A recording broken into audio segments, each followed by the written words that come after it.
IAS ఐపీఎస్కి Ashok నగర్లో పెళ్లి సంబంధాలు కుదురుస్తారంట కదా, నిజమేనా? మీరు లిటరల్ గా నన్ను ఇరికించాలనుకుంటున్నారు. పెళ్లి సంబంధాలు అంటే అగైన్ అంటే పెళ్లి సంబంధాలు 100 కోట్లు మీకు ఎక్కడి నుంచి వచ్చిందో డేటా మరి? సార్ చెప్పి చేయరు కదా సార్. సార్ ఇప్పుడు ప్రూఫ్ పెట్టుకొని ఏదో నీకు 100 కోట్లు ఇస్తున్నా బాబు అని చెప్పి నాకు చెప్పరు కదా. బట్ డెఫినెట్లీ నిప్పులు ఎందుకు పొగరాదంటారు కదా. అది నిజం. సో అంటే జనరల్గా అడుగుతున్నా, మీ దృష్టికి ఏమైనా వచ్చిందా? ఇది నిజమేనా? దృష్టికి ఏమైనా వచ్చిందంటే ఇప్పుడు జనరల్ గా ఒక ఆస్పిరెంట్ ప్రిపేర్ అవుతున్నప్పుడు మెయిన్ మోటివ్ మంచి అందమైన అమ్మాయి వైఫ్ గా దొరకాలనుకుంటా.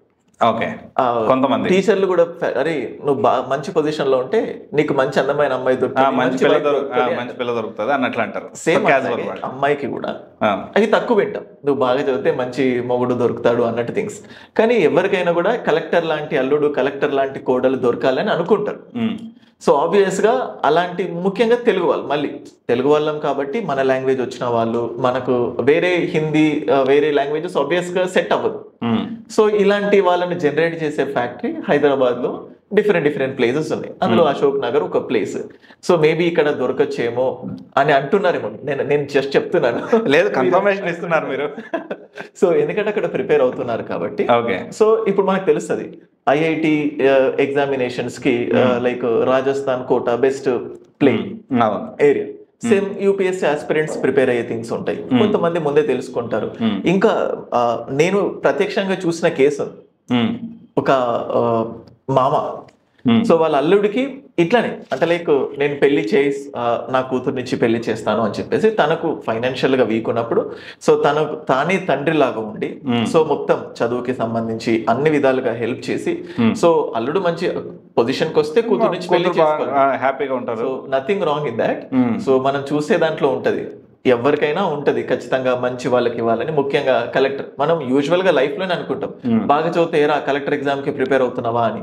సో అబ్బాయిని బాగా వెతుకుతున్నప్పుడు అబ్బో కలెక్టర్ ని వెతుకుతున్నాడులే, ఎవరు ఒకటి దొరికితే సరిపోదు అంటే అదొక ఐడియల్ ఫిగర్ అయిపోయింది. సో ఐఏఎస్ ఐపీఎస్ అని. సో మేబీ అలా అని ఇటువైపు చూడొచ్చేమో. మరి మీరన్న 100 కోట్లు 200 కోట్లు I'm not sure about that. Okay sir, general గా యూపీఎస్సీలో మీ ఇక్కడ జనరల్ గా IPS grand entry, IAS grand entry, so lot of reels కానీ సో ఈ హైప్ కానివ్వండి మన సోషల్ మీడియాలో చూస్తున్నాం. సో అపార్ట్ ఫ్రమ్ ద ఓవరాల్గా 24 సర్వీసెస్ ఉన్నాయి. యూపీఎస్సీలో ఐఏఎస్ ఐపీఎస్ కాకుండా మనం నెక్స్ట్ ఎక్కువగా బెనిఫిట్స్ ఉండే ఒక క్యాడర్, కొన్ని క్యాడర్స్ అంటే ఏం చెప్పగలుగుతారు సార్? చాలా ఉంటాయి సార్, డిపెండింగ్ ఆన్ దట్. ఒకటి కంప్లీట్ గా పబ్లిక్ తో అసోసియేట్ అయ్యే థింగ్స్ ఉంటాయి. Everyone wants to associate with the public. So అప్పుడు ఈ ఐఏఎస్ ఐపీఎస్ అనేటివి కొంచెం ఎక్కువగా పబ్లిక్ రిలేషన్ తో ఉండడం, స్టేటస్ మనం అంటుంటాం మనకు తెలిసిన వాడు ఒకడు ఉన్నాడు, ఒక కలెక్టర్, ఒక పోలీస్ ఆఫీసర్ అన్నట్టు చూస్తాం. అండ్ ఇది బెస్ట్ కాదు అని చెప్పడానికి లేదు సార్. ఆల్ 24 లేకపోతే అందరూ పైన వాటికి ఆస్పైర్ అవుతారు. సో మిగతా ఉన్నవి వేస్ట్ అని చెప్పేసి ఇప్పుడు రెవెన్యూ సర్వీసెస్ ఉంది, లేకపోతే ఫారెన్ సర్వీసెస్ ఉన్నాయి. ఫారినర్స్ లైక్ అంబాసిడర్ గా, డిప్లొమాట్ గా చాలా కంట్రీ రిలేటెడ్ యాక్టివిటీస్ ఉంటాయి. ఇప్పుడు యూనో ఇన్కమ్ ట్యాక్స్ కి సంబంధించి ఎన్నో రిఫార్మ్స్ తీసుకొస్తున్నారు. ప్రతి డిపార్ట్మెంట్ లో నువ్వు నిజంగా తీసుకుంటే every department will be A challenging for you. So but maybe public interaction వల్ల ఇప్పుడు పోస్టల్ కానీ రైల్వేస్ కానీ ఇట్లాంటివి పబ్లిక్ తో తక్కువ ఇంటరాక్ట్ అవ్వడం వల్ల ఫస్ట్ వాటినే ఆస్పైర్ అవ్వడం. ఇంకొకటి ఒక హైప్ అయితే క్రియేట్ అయింది, అంటే సివిల్ సర్వీసెస్ అంటే ఓన్లీ ఐఏఎస్ ఐపీఎస్ అన్నట్టు. That is from all rounds, students నుంచి, సొసైటీ నుంచి, లైక్ ఇన్స్టిట్యూషన్స్ నుంచి ఈ పోస్ట్సే బెస్ట్ అనే ఒక స్టిగ్మా క్రియేట్ అయింది. కానీ over the period of time నీకు వచ్చిన ప్రతి ర్యాంక్ ని నువ్వు యాక్సెప్ట్ చేస్తావు. So you'll be going in to that. So it's not the proper way, ఇది బాగుంటుంది ఇది బాగోదు అని చెప్పడానికి లేదు.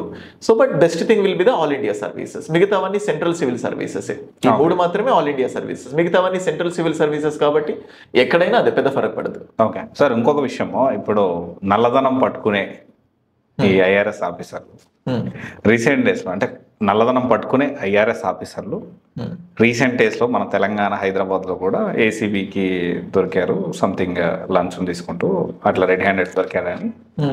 And so we can see lot of, అంటే ఐఏఎస్ ఐపీఎస్లు కూడా చాలా మందికి ఇలాగే ఇష్యూస్ ఉన్నాయి. బట్ ఈ విషయం చూసుకుంటే ఐఆర్ఎస్ కి సంబంధించి నల్లధనం పట్టుకునే అంటే మెయిన్ కాన్సెప్ట్ అదే వచ్చింది జనరల్గా చూస్తుంటే. బట్ వీళ్ళు దొరికారు. రీసెంట్ అంటే ఒక 8 months వెనక్కి వెళ్తే దాదాపు 857 IRSలు రిజైన్ చేశారనే డిస్కషన్ వచ్చింది. అంటే ఎవ్రీ ఇయర్ అరౌండ్ 80 members కొత్తగా పోస్టులు వస్తున్నాయి అప్రాక్సిమేట్లీ. సో నాకు తెలిసినంత వరకు. సో వ్యూవర్షిప్ కరెక్ట్ మీ ఫ్యామ్ రాంగ్ ఈ విషయంలో నెంబర్ విషయంలో. బట్ 853 అయితే కన్ఫర్మ్ సార్. ఇది పార్లమెంట్లో దీన్ని అనౌన్స్ చేశారు మేబీ ఒక 8 months back I guess. So ఎందుకని VRS తీసుకొని వాలంటీర్ రిజైన్ చేసేసి వెళ్ళిపోయారు. సో దీనికి రకరకాల భిన్న వాదనలు కనిపిస్తున్నాయి. అంటే ఈ IRS ఆఫీసర్లు ఎక్కువగా కార్పొరేట్ వాళ్ళతో నల్లధనం పట్టుకునే ప్రాసెస్లో పెద్ద పెద్ద వాళ్ళతో పరిచయం ఉండి సో ఇంకేదైనా బిజినెస్లు ప్లాన్ చేసుకొని వెళ్తున్నారని కొంతమంది అపోహలు, ఇవన్నీ ఆరోపణలు అపోహలు. ఇంకొంతమంది ఏమో ఈ IRS ఆఫీసర్లు ప్రెజర్ ఎక్కువయ్యి తట్టుకోలేక అని కొంతమంది. వీళ్ళు ఏదో ఊహించుకొని వస్తే ఇది కేవలం ఆఫీస్ జాబ్ లాగా డెస్క్టాప్ జాబ్ లాగా అయిపోయింది, పొద్దున్న నుంచి రాత్రి దాకా పని చేయలేకపోతున్నాను ఇంకొంతమంది. లేకపోతే హయ్యర్ లెవెల్కి వెళ్తూ దీన్ని రిజైన్ చేస్తున్నారని ఇంకొంతమంది. సో మనం అంటే ఇప్పుడు ర్యాంక్స్ మనం చూసుకుంటే ఇక్కడ నుంచి మనం నెక్స్ట్ వాళ్ళు రిజైన్ చేస్తే వెళ్ళిపోవాలి కదా. సో అంటే వాళ్ళు ఫుల్ కంప్లీట్ రిజైన్ చేసి వెళ్తారు. సో ఓవరాల్గా 853 ఇలా జరుగుతుంది. సో దీని మీద మీ వ్యూ ఏంటి? సో ఎస్, మీరు అడిగిన క్వశ్చన్స్కి అగైన్ మల్టిపుల్ ఆన్సర్స్ ఉంటాయి. మీరు అన్నట్టే ఎవ్రీ ప్రొఫెషన్లో there will be a kind of work load.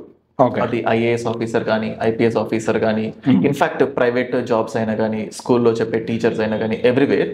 So ఆ రెసిగ్నేషన్కి ప్రెషర్ ఒక రీజన్ అవుతే మీరు చెప్పిన ఫస్ట్ రీజన్, సో బిజినెస్ మ్యాన్స్తో టైఅప్ అవుతున్నారు లాంగ్ టర్మ్లో ఏదైనా అంటే we don't have valid proofs for that. So but there is something called as crony capitalism. మనం జనరల్గా గవర్నెన్స్లో ఒక ఇష్యూస్ అంటే పబ్లిక్ పాలసీస్ గురించి డిస్కస్ చేసేటప్పుడు ఒక పాలసీ ఇంపాక్ట్ అవ్వడానికి రీజన్ ఏంటి, ఒక పాలసీ సరిగ్గా ఇంప్లిమెంట్ అవ్వకపోవడానికి రీజన్ ఏంటి అని చెప్పి చూసినప్పుడు బిజినెస్ మ్యాన్కి అండ్ పొలిటీషియన్స్కి మధ్యలో బిజినెస్ మ్యాన్కి అండ్ గవర్నమెంట్ అఫీషియల్స్కి మధ్యలో ఒక నెక్సస్ ఫామ్ అవుతుంది. ఓకే. సో గవర్నమెంట్ అసిస్టెన్స్ కోసం ఇట్లాంటి దానికోసం అది పొలిటికల్గా కావచ్చు అంటే అండ్ ఆల్సో ఆ పొలిటికల్గా ఉన్న వాటిల్లో ఈ గవర్నమెంట్ అఫీషియల్స్ కూడా ఇన్వాల్వ్ అవుతారు. సో ఎథికల్గా అది రాంగ్, బట్ దాని గురించి మనం ఏం డిస్కస్ చేయడానికి లేదు. Like we don't have valid proofs. ఎందుకంటే వాళ్ళు ఎథికల్ ఎంతమంది రిజైన్ చేస్తున్నారో చూసాం. కానీ అదే పొజిషన్లో చాలా మంది బెస్ట్గా పనిచేసే IRS ఆఫీసర్స్ కూడా ఉన్నారు. మనం ఇప్పుడు చూస్తే Arvind Kejriwal, the former chief minister of Delhi, he's an IRS officer.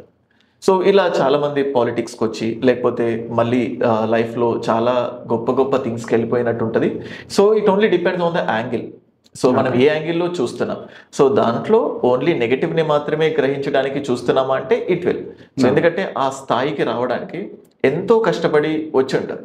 అది IRS అయినా, పోస్టల్ సర్వీస్ అయినా, రైల్వే సర్వీస్ అయినా. మీరు చాలా మందిని చూసే ఉండొచ్చు. కిరణ్ బేడి లాంటి బ్యూరోక్రాట్స్ని వాళ్ళను ఇంకొక డిపార్ట్మెంట్కి మార్చేశారు. మార్చినంత మాత్రాన తగ్గలేదు, ఆ డిపార్ట్మెంట్కే వన్నీ తెచ్చారు.